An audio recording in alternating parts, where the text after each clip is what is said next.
to give a big applause for Laura Wandel.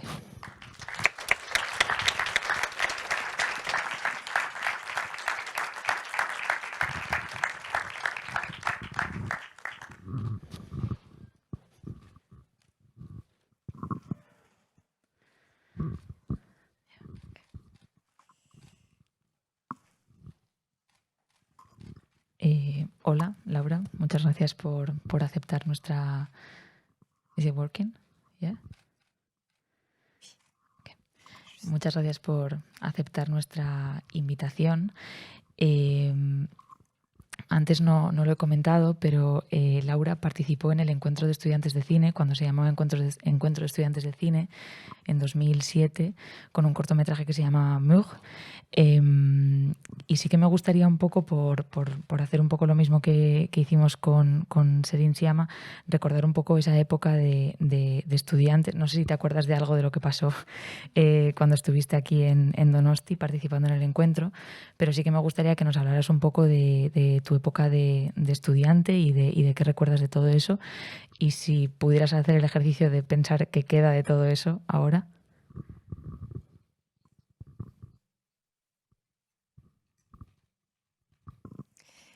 Alors, donc, je suis rentrée à l'IAD, donc c'est une école de cinéma en Belgique à 18 ans. J'avais aucune expérience dans le monde du cinéma. Ce qui m'a donné envie de faire des films, c'est certains films que j'ai vus qui m'ont bouleversée. Et je me suis dit, j'avais envie de faire pareil. Donc j'ai tenté ma chance. Ce qu'il y a de particulier à l'IAD, c'est qu'il y a un examen d'entrée où ils acceptent une 50aine de personnes. Et après, à la fin de la première année, ils en acceptent finalement 15. Donc on a 1 an pour faire ses preuves. Et je me souviens, voilà, j'avais 18 ans, je connaissais rien au milieu du cinéma. Et cette première année m'a fait mûrir très vite parce que je me suis retrouvée avec des gens de 30 ans qui avaient déjà beaucoup d'expérience au niveau du cinéma. Et donc voilà, ça a été 4 années, c'est 4 ans. Donc en fait, on est 15 en deuxième, et puis on est 7 en troisième à pouvoir faire une fiction, et puis 4. Donc à chaque fois, ce sont des étapes assez difficiles, je ne sais pas, mais en tout cas, voilà, il faut s'accrocher. Et moi, j'ai l'impression, c'est ce qui m'a beaucoup aidée après, parce que ça m'a appris à m'accrocher à ce que j'avais vraiment envie et à affirmer un certain désir de cinéma. Alors ensuite, donc, mon film de fin d'études, Mur, effectivement, est arrivé à San Sebastian. Et je me souviens que c'était en fait le premier festival qui a sélectionné le film juste après l'école. Et voilà, c'est quand même un très très gros festival, donc j'étais assez impressionnée. Mais ce qui était chouette, c'est que on était, je crois, de ma section. En fait, je crois que les 4 étaient sélectionnés. Donc, j'étais pas toute seule, j'étais avec mes camarades. Et ça, en tout cas, c'était assez rassurant. Et voilà, je me souviens de beaucoup de rencontres, d'une masterclass avec Alfonso Cuarón. Et voilà, c'était très, très, très intense. Et vraiment, j'étais très impressionnée. Ouais, c'est la première fois que j'allais dans un festival de cinéma, finalement. Donc, et voilà, je suis d'autant plus touchée qu'aujourd'hui, ce soit le retour avec le premier long. C'est vrai que donc c'était il y a 13 ans. Il y a eu un très, très long parcours. Mais voilà. Sí que me gustaría que nos hablaras un poco de ese recorrido desde que presentas tu cortometraje aquí en Donosti, haces un segundo cortometraje que participa en Cannes y después realizas tu primera película. Así que me gustaría que nos contaras un poco cómo ha sido ese recorrido de hacer cortometrajes a hacer un primer largo y cuáles han sido, bueno, no sé si las dificultades, pero cuál ha sido el proceso con el que te has encontrado. Alors, le second court-métrage que j'ai fait après mon film de fin d'études, c'était une co-réalisation, un film qui s'appelle Au négatif. J'ai aussi beaucoup appris, mais j'ai senti que c'était pas que j'avais besoin de travailler plutôt seule. En fait, ça c'est personnel, mais c'était que j'avais parfois du mal à affirmer mes idées avec quelqu'un d'autre. Voilà. Donc parce que j'ai souvent c'est peut-être bizarre de dire ça, mais plus tendance à faire confiance à ce que l'autre pense. Donc j'avais l'impression que, voilà, qu'il fallait que j'essaye en tout cas de faire quelque chose. Alors l'écriture du court-métrage a été assez longue, je dirais plus ou moins 4 ans. Mais c'est parce que, enfin, moi, l'écriture pour moi, c'est quelque chose d'assez long et j'ai besoin de passer par différentes étapes. Je crois qu'il y a eu plus ou moins 40 versions de scénario. Mais voilà, c'est pour sentir aussi qu'est-ce qui est juste. J'ai vraiment besoin de partir dans plusieurs directions et de tester plein de choses. Aussi, j'ai passé pas mal de temps, ça c'est quelque chose que j'ai fait aussi avec le long. J'ai passé pas mal de temps parce que c'était mon dernier court-métrage, donc ça se passait dans une piscine. Et j'ai passé beaucoup de temps dans les piscines à observer. Et donc voilà, j'ai fait beaucoup d'allers-retours. En fait, ça racontait l'histoire d'un photographe de guerre qui était amputé d'une jambe et qui se retrouve, enfin, qui doit faire une rééducation en piscine. Et donc voilà, j'ai rencontré des amputés, des kinés, et c'était très important pour moi de partir d'une certaine véracité. Et donc tous ces allers-retours, ça prend finalement beaucoup de temps. Mais alors, ce que je voudrais quand même rajouter, c'est que après être sortie de l'école, j'ai quand même passé beaucoup de temps sur des tournages pour voir un peu ce que c'était que j'avais besoin de me confronter au milieu professionnel parce que voilà, l'école, c'est quand même un cocon très protecteur, mais c'est pas du tout comme la réalité professionnelle. Et ça m'a beaucoup appris. J'ai fait différentes choses. J'ai fait de la régie, de la déco. Et j'ai notamment rencontré mon chef-op, le Frédéric Noirom, qui a fait l'image de Un Monde et l'image de mon dernier court-métrage. Et pour moi, ça, c'est très important, en fait, de créer sa famille de cinéma. Ça, en fait, pour moi, c'est peut-être la chose la plus importante. De rencontrer et de travailler avec des gens avec qui on a confiance et qui ont la même vision du cinéma. Et voilà, ça prend du temps. Et voilà, je pense que voilà, ça donne aussi une certaine confiance, quoi. Ensuite, donc voilà, j'ai fait les corps étrangers, donc en 2014. C'était donc voilà, comme je l'expliquais, un très long processus d'écriture, une recherche aussi graphique, justement, avec mon chef opérateur. On a beaucoup discuté on se basait sur des peintures, non, sur des peintures, sur des photos. On a été à la piscine aussi pour prendre des photos. En fait, j'aime bien essayer de travailler la matière au niveau instinctif. Je ne sais pas très bien si je me fais comprendre, mais et ensuite, on a financé le film, ce qui n'a pas été très très facile, mais finalement on y est arrivé. Le tournage s'est fait plus ou moins, je dirais, en 5 jours. Et puis voilà, le montage. Et puis voilà, il a été sélectionné à Cannes, ce qui était quand même une énorme surprise. Et en fait, je pensais que la sélection à Cannes du court-métrage allait aider pour celui-ci.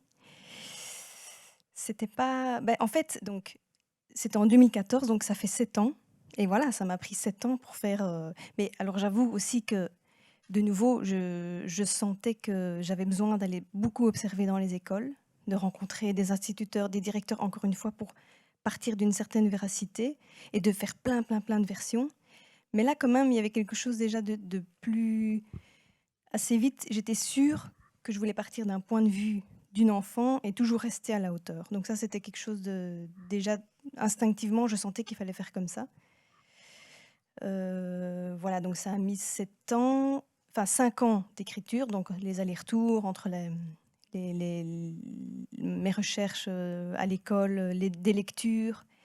Et puis, il y a quand même quelques difficultés pour financer le film, parce que je peux comprendre, parce que voilà, sur papier, le point de vue d'une enfant, que dans une école, toujours à hauteur d'enfant, ça faisait un peu peur, entre guillemets. En tout cas, c'était risqué. C'est ce qu'on me disait toujours quand on me faisait des retours en commission. Donc en Belgique, ça s'appelle la Fédération Wallonie-Bruxelles, le centre du cinéma. Et on peut avoir 3 passages. Donc ça, on est passé au bout du 3e, mais à un moment, on a cru qu'on ne pourrait pas financer le film. Donc voilà, on a un peu ramé, mais à un moment, moi, c'était presque vital pour moi, en fait, de faire ce film de cette manière-là.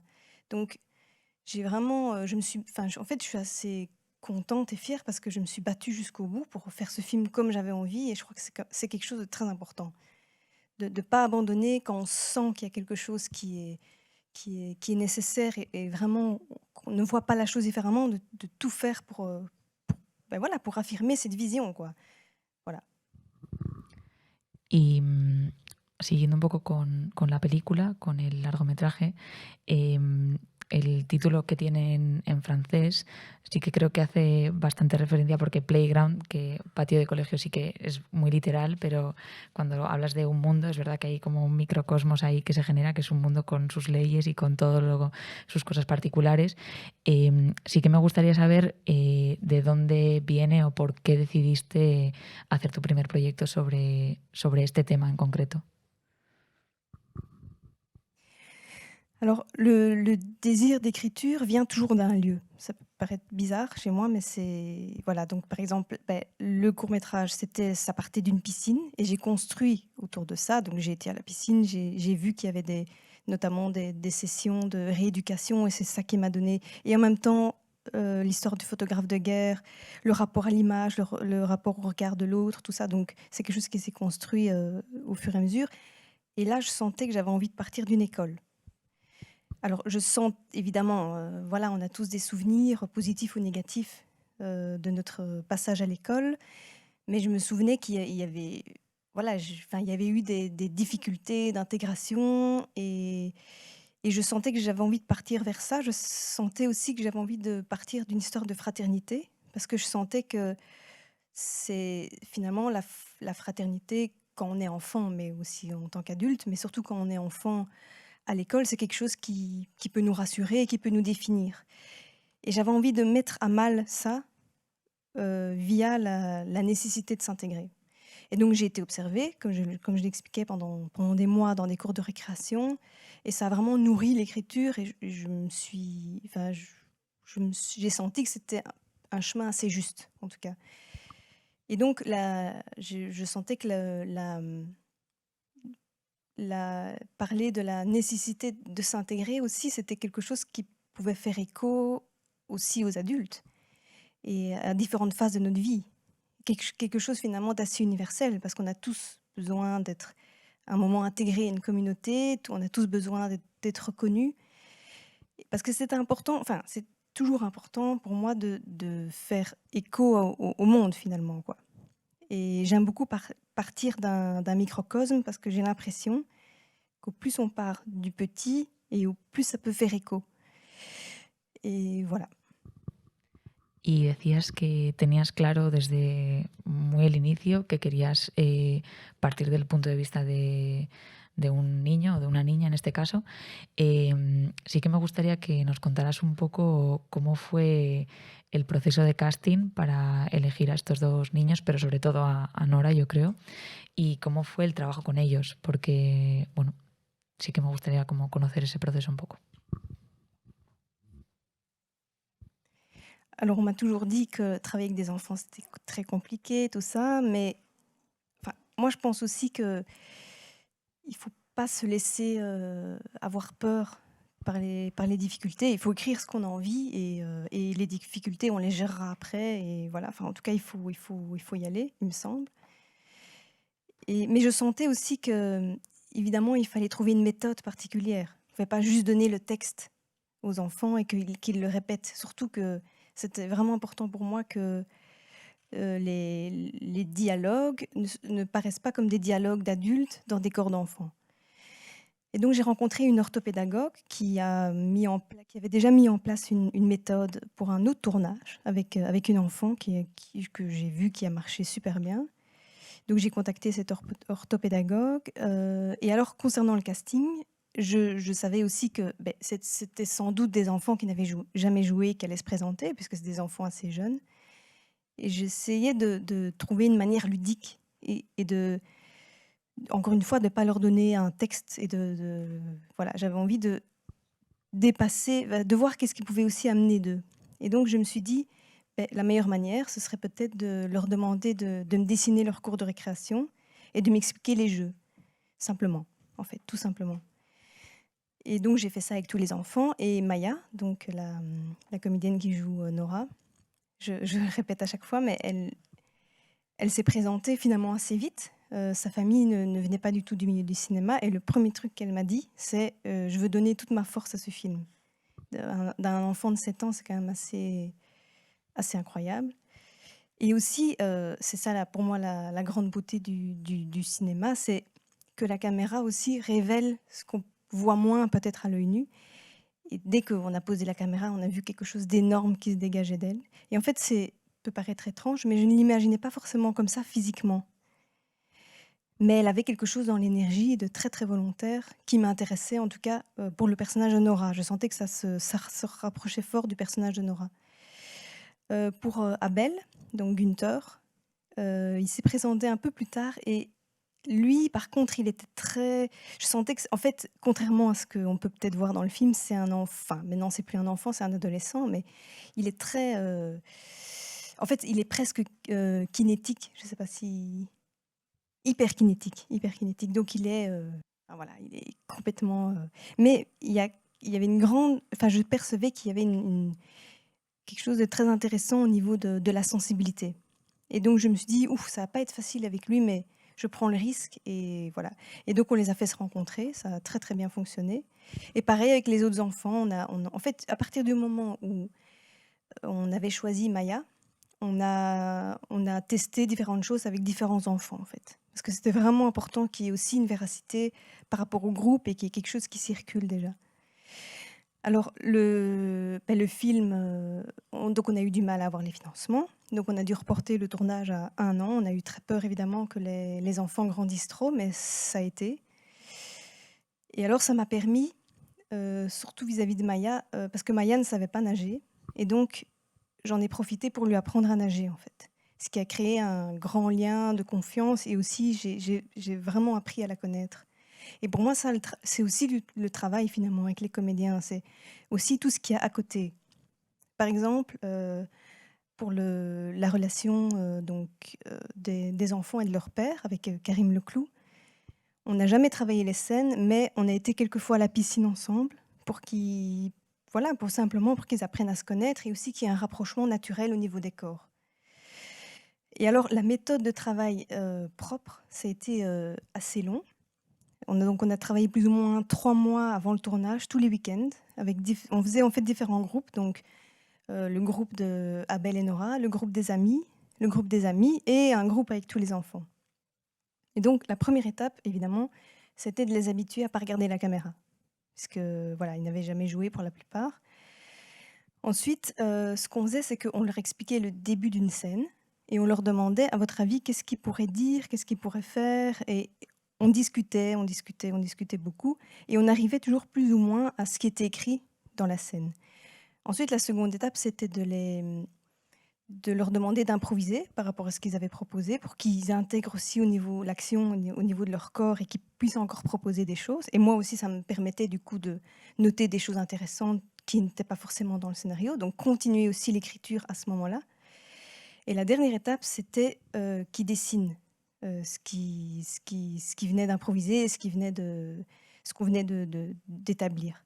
Et ça, c'est devenu alors leur scénario visuel. Donc, on a fait tout le scénario comme ça pendant 3 mois avant. Et donc, au moment du tournage, par exemple, la scène 10, mais ils avaient leur dessin et ils savaient de quoi se retournait la scène. Et c'était vraiment important pour nous qu'il y ait toujours une part ludique et de découverte. Donc, de vraiment les faire participer, parce qu'on n'a eu que 25 jours de tournage, ce qui est vraiment pas beaucoup. Mais voilà, je pense que si on n'avait pas fait ça, ce ne serait pas passé comme ça, je pense. Y decías que el proceso de escritura para ti es un proceso muy importante, al que le dedicas mucho tiempo. Luego al pasarlo o a transmitirlo a unos niños, entiendo que ahí hay cosas que forman parte de la improvisación. Y a nivel formal, ¿cómo abordaste la película? Par rapport à la manière de filmer? Sí. Mais donc, en fait, aussi instinctivement, je savais que j'avais envie tout le temps de rester dans le point de vue de cet enfant parce que je me disais, mais pour que le spectateur qui soit adulte adolescent ou enfant, enfin, du coup surtout adolescent ou adulte, il fallait qu'il puisse se reprojeter en tant qu'enfant. Et donc, je sentais qu'il fallait que ce soit très immersif et très sensitif aussi. Et donc, voilà, on a pas mal discuté encore une fois avec Frédéric Noirom, mon chef opérateur. Et on s'est dit, on pense que c'est la meilleure manière de travailler. Et du coup, lui, en fait, il était harnaché avec une caméra et il suivait tout le temps Maya. Donc le mot d'ordre, c'était de la suivre, quoi qu'il se passe. En fait, nous, tout le tournage, toute l'équipe, on était au service des enfants. Donc on n'a quasiment pas travaillé avec la lumière, c'était pratiquement que de la lumière naturelle, le moins technique possible. Et voilà, le plan séquence, c'était aussi pour affirmer une certaine temporalité du personnage, mais c'était aussi pour permettre aux enfants de jouer dans la longueur et de leur permettre de proposer encore des choses, d'improviser. Mais voilà, il faut savoir qu'on faisait plus ou moins entre 20 et 30 prises par plan séquence. Mais donc, évidemment, on faisait que 2 plans séquences maximum par jour, parce qu'on respectait évidemment le besoin des enfants de se reposer, de jouer. C'est très important pour nous que le bien-être des enfants soit la priorité sur le tournage.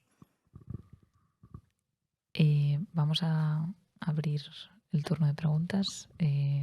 Ahí en el centro veo una.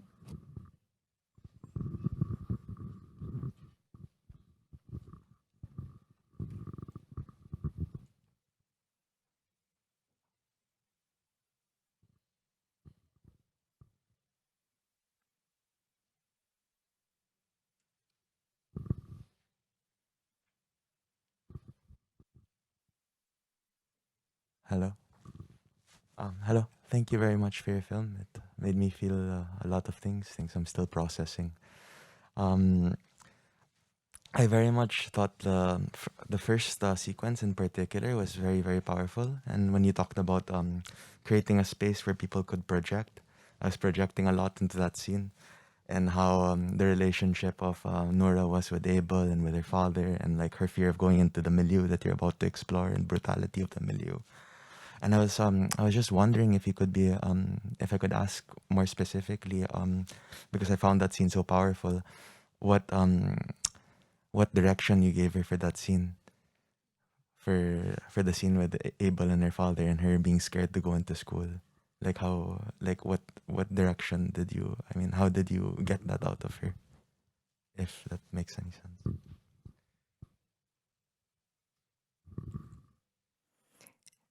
Ça, en fait, je vous avoue que c'est la deuxième fois avec hier que j'ai un vrai échange avec le public, donc j'ai pas encore vraiment eu de réaction par rapport à cette scène, mais je sais pas si vous avez c'est quoi votre réaction à vous par rapport à cette scène?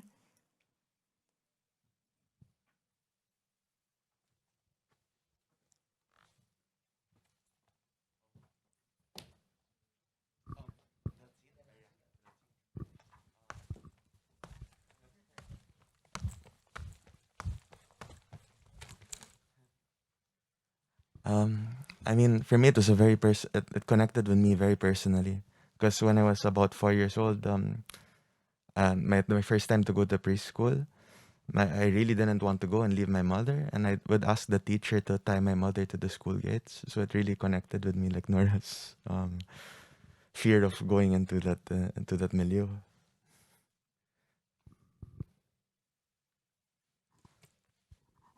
Ok, merci pour votre témoignage, mais ce que vous racontez, en fait, je l'ai beaucoup entendu aussi, hein, donc j'ai eu beaucoup de témoignages aussi d'enfants, et c'est sûr que c'est aussi basé sur des souvenirs personnels.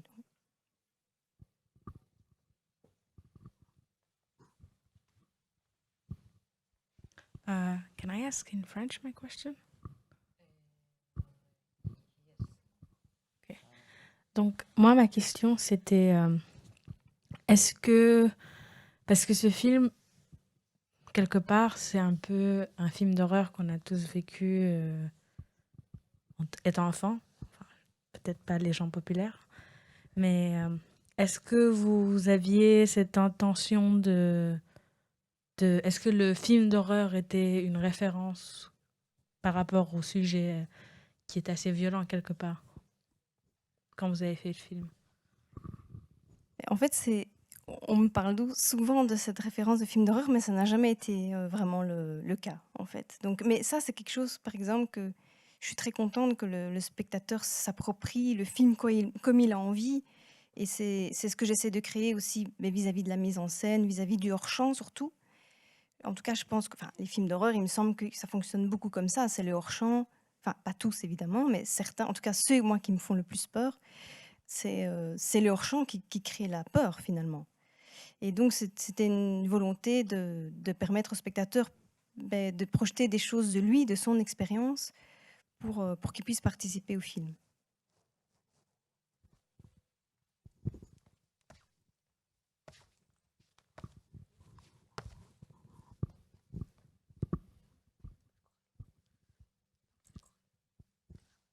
Ah, vale.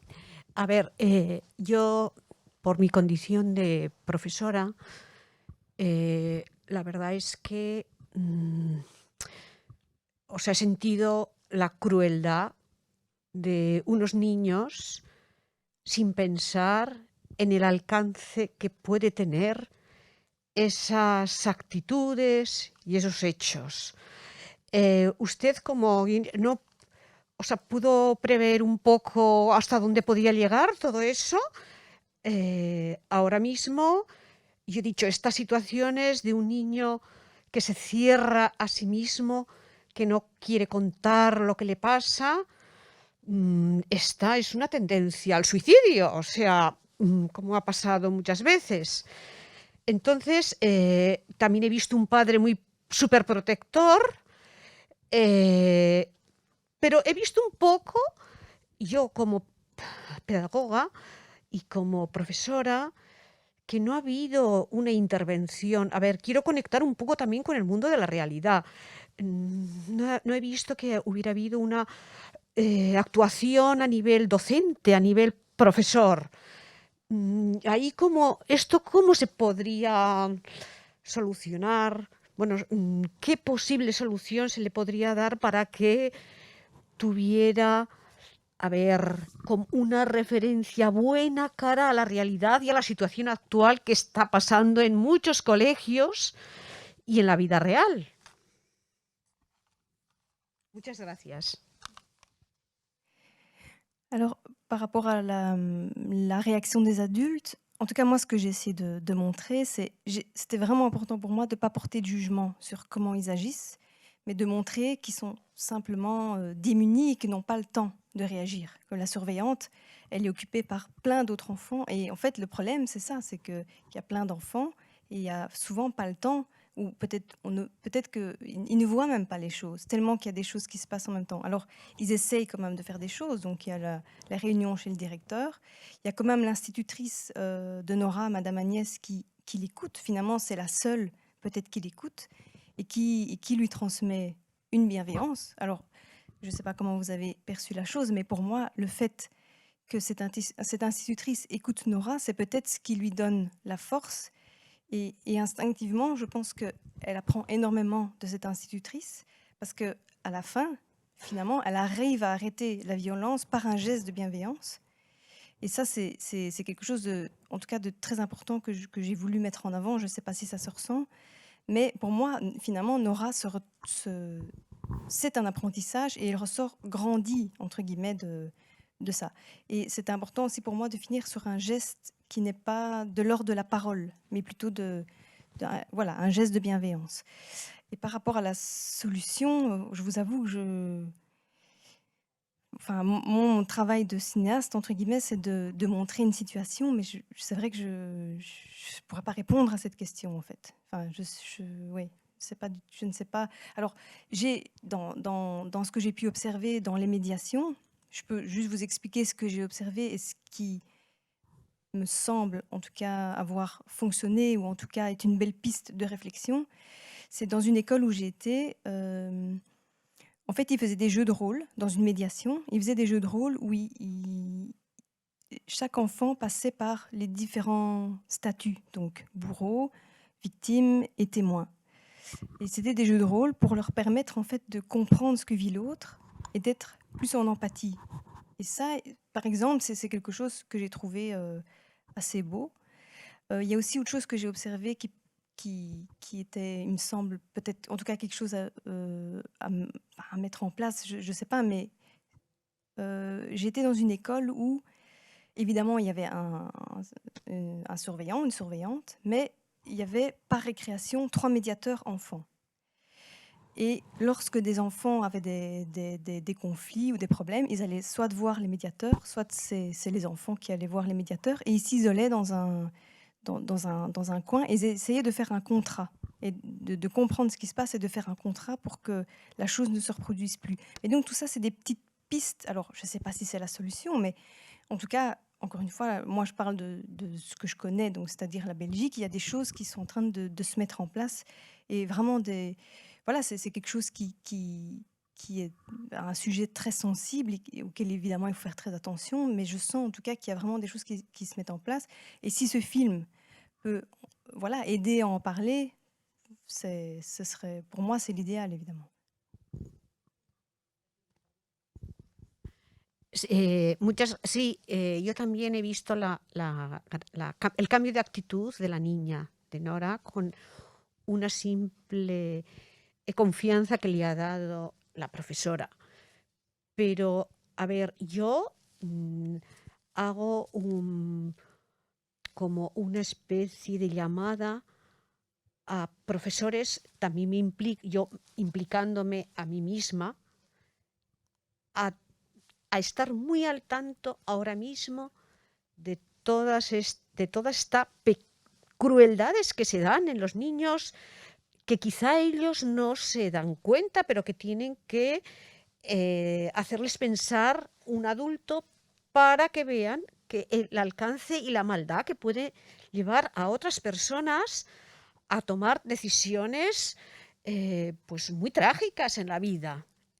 O sea, yo pienso que eso hay que hacer una llamada muy importante, que la escuela no solamente es un lugar donde se transmiten conocimientos, se aprende sino también se transmite a ser personas amables, empáticas, fraternas, todos los adjetivos que les quieras poner ahí. Y yo pienso que si esta película consigue un poco hacer pensar en esa línea, se habrá conseguido muchísimas cosas y muchísimos valores para estos niños que están en proceso de educación, de formación y también de saber convivir con amabilidad, con ayuda y con menos violencia y menos agresividad.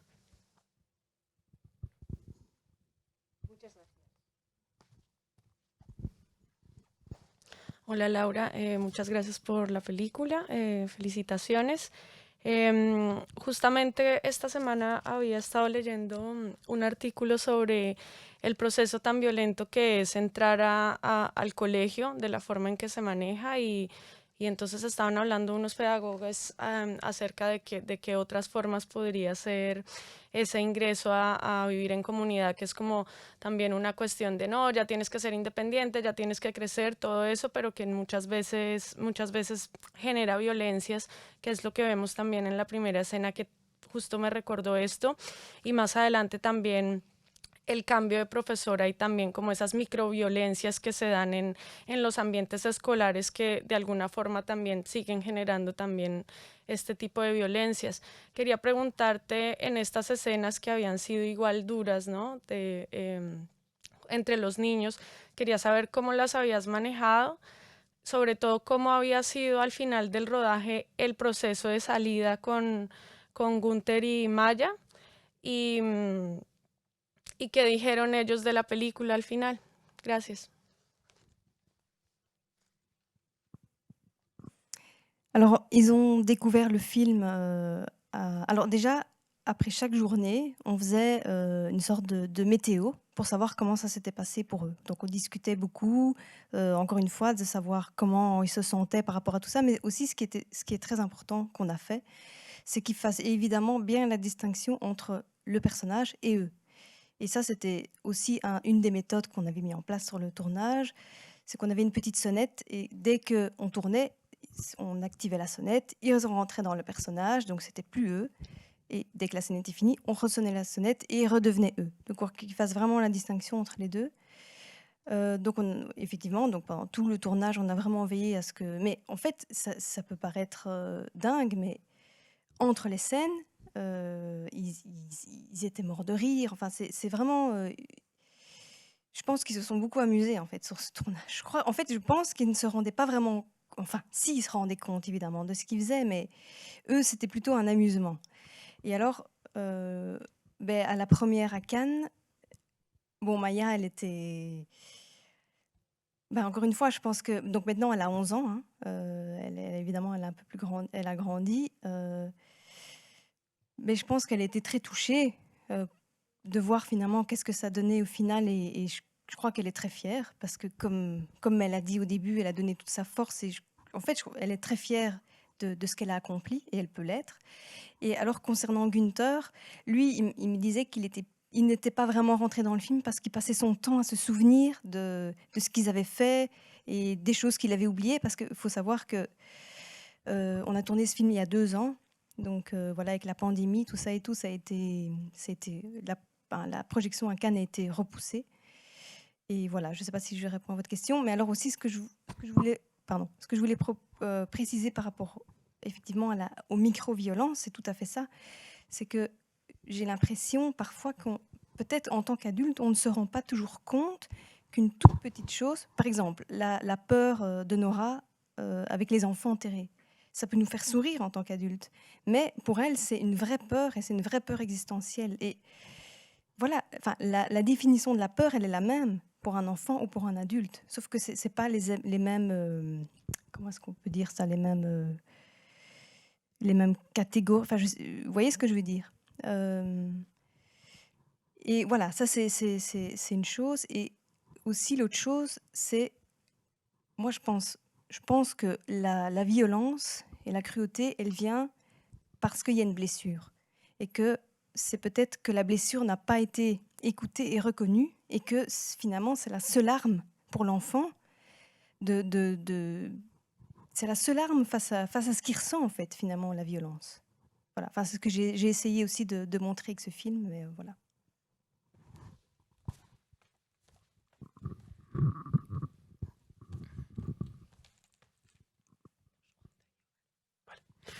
Hola, buenas tardes, muchas gracias y felicidades por la peli. Antes de nada, quería preguntarte ya puramente a nivel técnico, a la hora de trabajar con los niños, si es verdad que muchas veces cuando sabes que por guión se tienen que romper o tienen que llorar, da como un poco de pudor, ¿no? Porque obviamente no quieres hacerles daño, aunque sea dentro de un juego. ¿Cómo planteabas estas escenas? Un poco también, como comentaba el compañero, como que sabes que tienen que llorar por guión, que tienen que pasar por un trauma. Porque claro, con un actor al final sabe diferenciar, ¿no?, el juego, pero con un niño, a mí personalmente siempre me da pudor y tengo mucha curiosidad en cómo abordaste ese trabajo. Mais donc, on a travaillé avec la coach et en tout cas Maya, on l'a vraiment exercé à pleurer. Ça peut paraître bizarre, mais c'est assez technique finalement en fait. Par exemple, on lui mettait, la maquilleuse lui mettait quelque chose dans les yeux qui permettait déjà de faire venir les larmes. Et puis voilà, on recommençait, et puis voilà, c'est quelque chose d'assez technique, mais voilà, je ne sais pas si je réponds à votre question.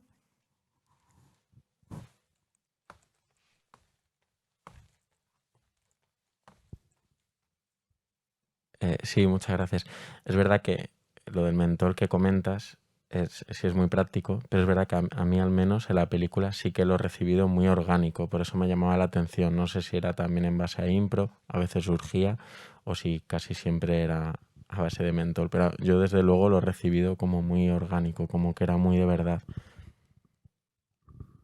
En fait, il y a eu un moment, je me souviens, pendant les impros, parce que donc on travaillait les scènes du film et aussi d'autres situations pour les entraîner justement vis-à-vis des émotions. Et je me souviens, un moment, elle a commencé à pleurer et elle m'a dit « Je crois que j'ai compris quelque chose ».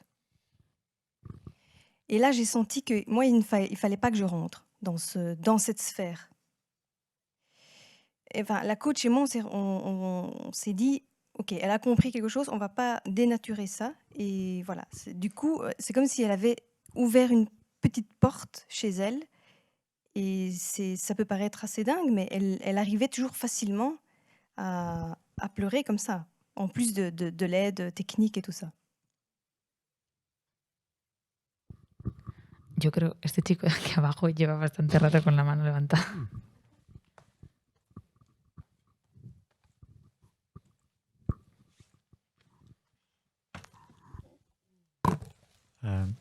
Bonjour, merci pour ce film, ça m'a beaucoup touché.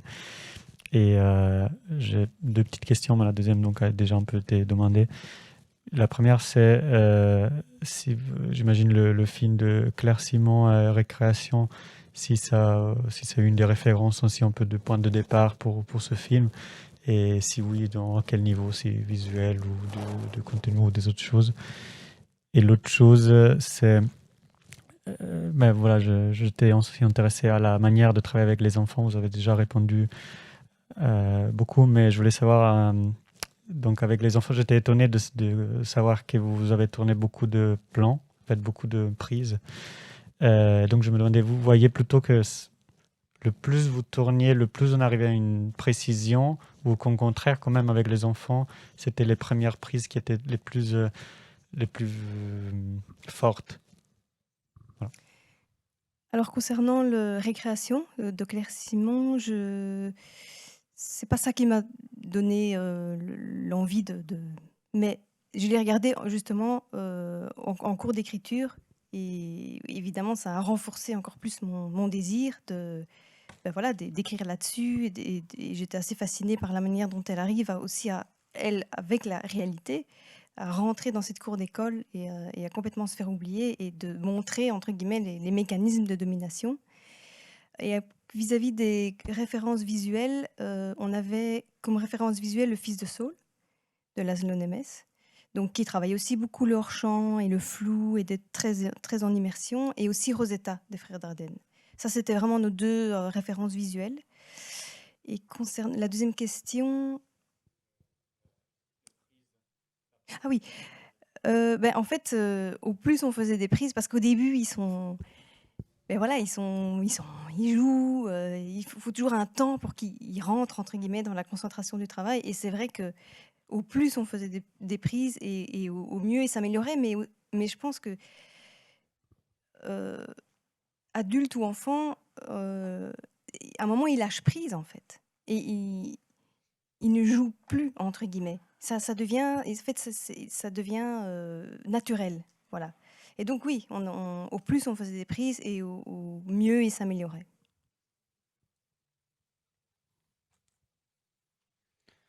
Muy buenas. Yo tengo una pregunta y luego una confesión. Primero con la pregunta. Me ha parecido súper interesante lo que has dicho sobre el trabajo en equipo. Bueno, no exactamente el trabajo en equipo, sino el hecho de que tú quieras tener como una idea y llevarla hasta el final para poder ver qué tipo de cine quieres hacer, y que esto a lo mejor te impidió trabajar en conjunto con otras personas o de repente tenerlas como apoyo para desarrollar tus ideas. Y quería saber, yo como artista también, que creo que seguramente mucha gente esto lo ha sentido durante su proceso, si hay algo de ego en ese proceso de no querer o de querer llevar como tus ideas al final. No quiero que se me malinterprete, no digo con una sensación mala, sino como un proceso, igual que muchos otros. Y la confesión es que al final, como espectador también, cuando uno se sienta en el cine piensa, guau, yo hoy venía sin expectativa, y cuando he empezado la película he sentido como, no me apetece ver un drama. Y al final me ha hecho como, me he sentido como muy a gusto con el final, con la sensación que me llevaba, así que te doy las gracias. Merci.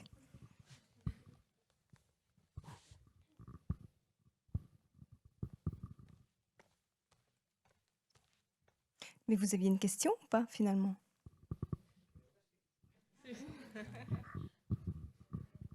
Sí.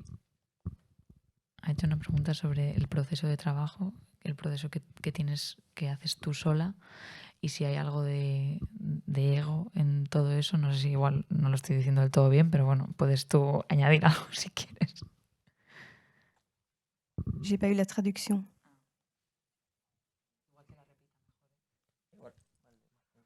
Sí, o sea, lo que me refería es que si en el Ah oui, proceso de oui. trabajo que tú has comentado que querías llevar Oui, como oui. tus ideas y no apoyarte en otras personas en ese momento, si hay algo de ego en ese proceso como una cosa positiva, ¿no? Como una cosa de, pues como bien he dicho antes, como un proceso que a lo mejor has aprendido cosas de ahí y que ahora pues de repente las ves de otra manera.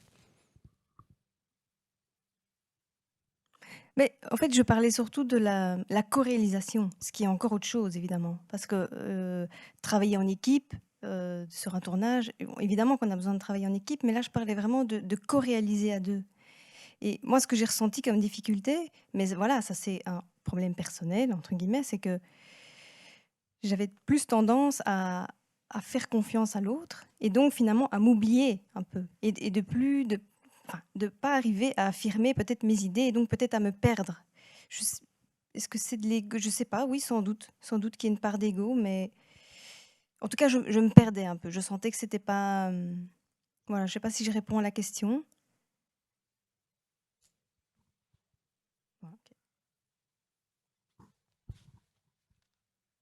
Merci beaucoup pour ton film. Oui, c'était super comme expérience. J'avais une question sur le cadrage. J'ai beaucoup pensé à Fils de Saul et je me suis dit que les similarités avec le cadrage si proche du personnage, j'ai senti que le personnage était en même temps protégé du monde violent, mais aussi un peu limité.